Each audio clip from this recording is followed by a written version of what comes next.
Welcome back to Taylor by Nature, where we discuss topics pertaining to nature, which is our nurturing environment.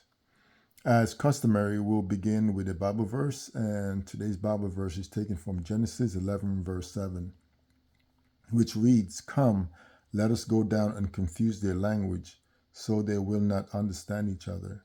We see this confusion play out in the interpretation of the Bible by the usage of a language called English that it was not originally penned in, which is why Revelation 20, verse 18 and 19 said not to add and take away from the, what was scribed initially, because by add and take away from it, you actually translate it. And we know when you translate things, stuff get lost in translation.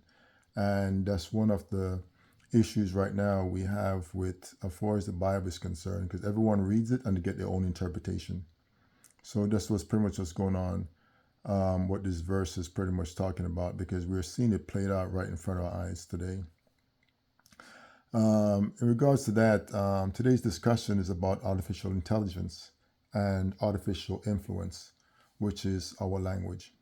So, like I said, a lot of people don't think of language as an influence on us, but it does influence our minds and control our actions. So, within the so called English language, the word language is defined as the principal method of human communication consisting of words used in a structured or conventional way and conveyed by speech, writing, or gesture, which to the English mind may seem very conclusive, but there is more to its meaning that's lacking due to the functionality of the so called English language, which was designed to hide the truth. In addition to this fact, it's imperative to note that language is actually a program that was designed to influence our minds and control our action. It also expresses our reality, as within the ancient Aramaic language, where it creates images of itself by mirroring functions in nature. This serves its users well because it adhered to their natural biological needs and responses. Conversely, today's language, especially so called English, have moved away from such normalcy as to be in opposition of natural law by nullifying its effect on our biological form and function, because influence and control are their bottom line. Additionally, the emergence of AI platforms such as ChatGTP, DeepSeek function in the same manner as language, but is interpreted differently due to our disconnection from nature. Because artificial intelligence and artificial influence, which is language, accomplish the same goal, which is influencing of its users. In a more simplistic term, they are both programs that influence our minds and control our action.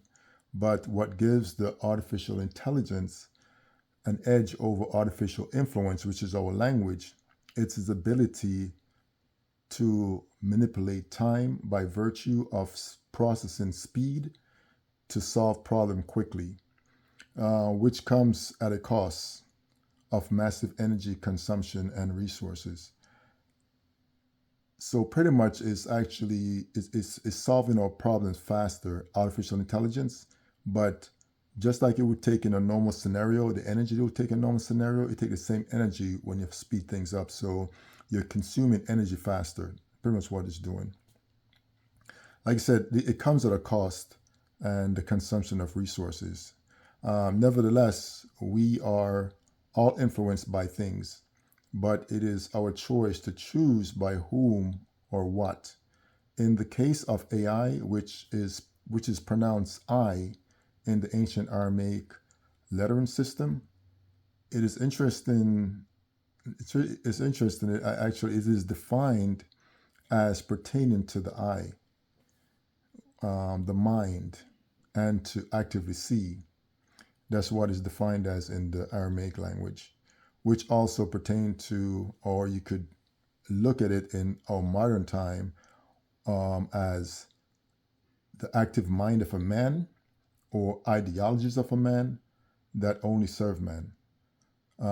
This explains why Elon Musk created his own AI, because he knew it was all human ideological input, which is prone to biases, just like DeepSeek has proven based on based on someone I guess asking it questions, and the question pertained to Chinese history, and it shows his biases based on the answer that he gave. So, like I said, artificial intelligence is pretty much ideology of humans that is imposed on a culture.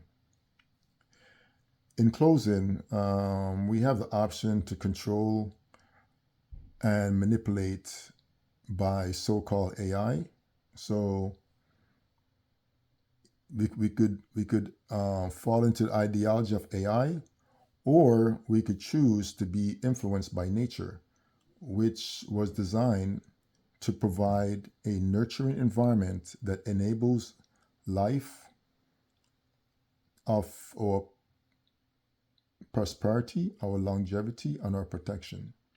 So, like I said, right now we're kind of at a crossroad where we have artificial intelligence, which is going to speed things up and seem to make things more convenient for us, or we could go back to what was designed for us, which is nature.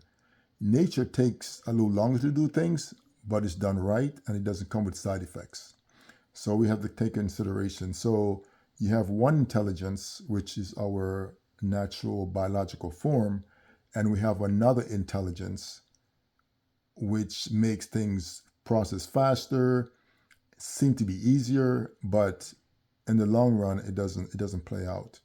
So, like I said, right now we're at a crossroads, and as humans, we have to choose: are we going to choose a natural biological intelligence, or are we going to choose something artificial that is controlled and manipulated by other people? So, which put us out of control of what's going on, and put us in a dependency state. Or you could be in a control state where you go with nature, and whatever you put into nature, that's what you get out of it. If you work hard or you farm, whatever you do, you're going to reap whatever you sow, you're going to reap in nature. In the artificial world, it's not controlled by you, it's controlled by someone else. So here we are, and another crossroad in the dynamics of the human environment and earth. We're yet in another cycle. I hope this conversation was interesting. If you find it, please find it to be of interest, please like and share. Thanks.